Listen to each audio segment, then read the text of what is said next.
बात कर लेते हैं क्योंकि यहाँ पर कुछ दिनों पहले अब रिकॉर्ड डेट थी और अब इस बायबैक कंपनी कब से कब तक करेगी अपने 18,000 करोड़ का बायबैक, उसकी डेट्स भी सामने आ चुकी हैं। अभिषेक के पास चलते हैं जो कि इन्फोसिस के बायबैक से जुड़ी और जानकारी के साथ हमें बताएंगे कि क्या कुछ फैक्टर्स हैं इन्फोसिस के लिए इस बायबैक में प्ले में। अभिषेक बताइए क्या कुछ और डिटेल्स हैं। सृष्टि देखिए, हाँ बिल्कुल, देखिए रिकॉर्ड डेट तो आ गई थी, 14 नवंबर की रिकॉर्ड डेट थी, यानी कि 14 नवंबर तक जिनके पास डीमेट में शेयर होंगे वो इस बायबैक में पार्टिसिपेट कर पाएंगे। और 18,000 करोड़ रुपए का बायबैक है, हाईएस्ट एवर ये बायबैक इन्फोसिस कर रही है। पिछले दो बायबैक देखेंगे, दोनों को मिला दीजिए तो वो साइज अभी है। हालांकि इक्विटी साइज 2.4% के आसपास की है, लेकिन अब ये इसमें क्या है कि जो छोटे निवेशक हैं, जो 2 लाख रुपए तक के शेयर जो होल्ड करते हैं, रिटेल जिनको हम बोलते हैं, उनके लिए 15% का रिजर्वेशन है।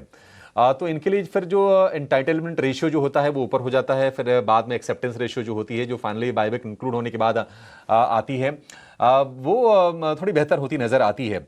14 नवंबर तक इन्फोसिस में करीब करीब 25 लाख जो निवेशक हैं, 25 से 26 लाख जो निवेशक हैं वो रिटेल कैटेगरी वाले हैं। लेकिन देखिए इंटरेस्टिंग क्या है कि इन्फोसिस के शेयर को अगर आप देखेंगे पिछले 4 महीने में, यानी कि अगस्त से लेकर अगस्त, सितंबर, अक्टूबर, नवंबर, बहुत ही नैरो रेंज में रहा है। ऊपर 1550 पार नहीं हुआ है, नीचे हमने 1400 लेवल के टूटते हुए देखा नहीं है। और आज अब इस खबर पर थोड़ा सा देखने की एक्साइटमेंट है। एंटाइटलमेंट रेशियो की बात करें तो ये है रिजर्व कैटेगरी के लिए 2.2:11 का है और जनरल कैटेगरी के लिए 17:706 का है। ये एंटाइटलमेंट रेशियो पहले आ जाता है और निश्चित तौर पर एक्सेप्टेंस रेशियो जो आएगा इससे बेहतर निकल के आएगा, क्योंकि बहुत सारे लोग जो हैं वो बायबैक में पार्टिसिपेट करते नहीं है। देखते हैं कि वो किस तरह का आता है। लेकिन ये 5वां बायबैक है 2017 से लेकर अब तक। 18,000 करोड़ रुपए का कंपनी बायबैक करने जा रही है।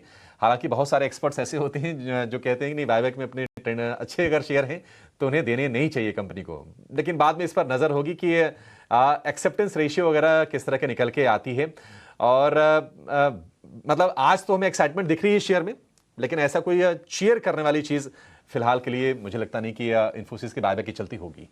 हमारे साथ एक और एक्सपर्ट को जोड़ लेते हैं। कुणाल बोथरा जुड़ गए हैं, हमारे इन हाउस एक्सपर्ट। कुणाल जी, बहुत शुक्रिया आपका समय देने के लिए, स्वागत है। आप बताइए कि बाजार में आपकी नजर कहां पर गई है और क्या ट्रेड करेंगे ओपनिंग के लिए? तो काफ़ी डिसेंट ओपनिंग है मार्केट का। हम एक्सपायरी वीक में आ चुके हैं, तो उस लिहाज से मुझे ऐसा लग रहा है कि मार्केट में जो वॉलीटिलिटी रहेगी वो स्टॉक स्पेसिफिक रहेगी, बिकॉज पोजीशंस को चर्न करके रोल ओवर करने की जो ट्रेडिंग स्ट्रैटेजी होगी वो मार्केट्स को स्विंग फैक्टर दे सकती है। हालांकि ग्लोबल मार्केट्स में थोड़ा सा प्रेशर ज़्यादा बन के उभर आ रहा है लास्ट 1 वीक में, तो हो सकता है कि वो हमारे इंडाइसिस के लिए थोड़ा सा एक प्रेशर पॉइंट बन सकता है हायर लेवल्स पे। ट्रेडिंग स्ट्रैटेजी वाइज मैं यहाँ पे कुछ स्टॉक्स रिकमेंड करूँगा और जो एक्शन रहेगा वो स्पेसिफिक मिड कैप नेम्स में रहेगा। पहला इनफैक्ट बाय रहेगा हुडको पर, जो कल और परसों काफ़ी डिसेंट अपमूव दिया था। मेरा मानना है कि स्टॉक अपने एक नए ब्रेकआउट की तरफ जा रहा है, तो यहाँ पे शॉर्ट टर्म ट्रेडर्स के लिए मैं टारगेट 250 का सजेस्ट करूँगा, स्टॉप लॉस 238 का।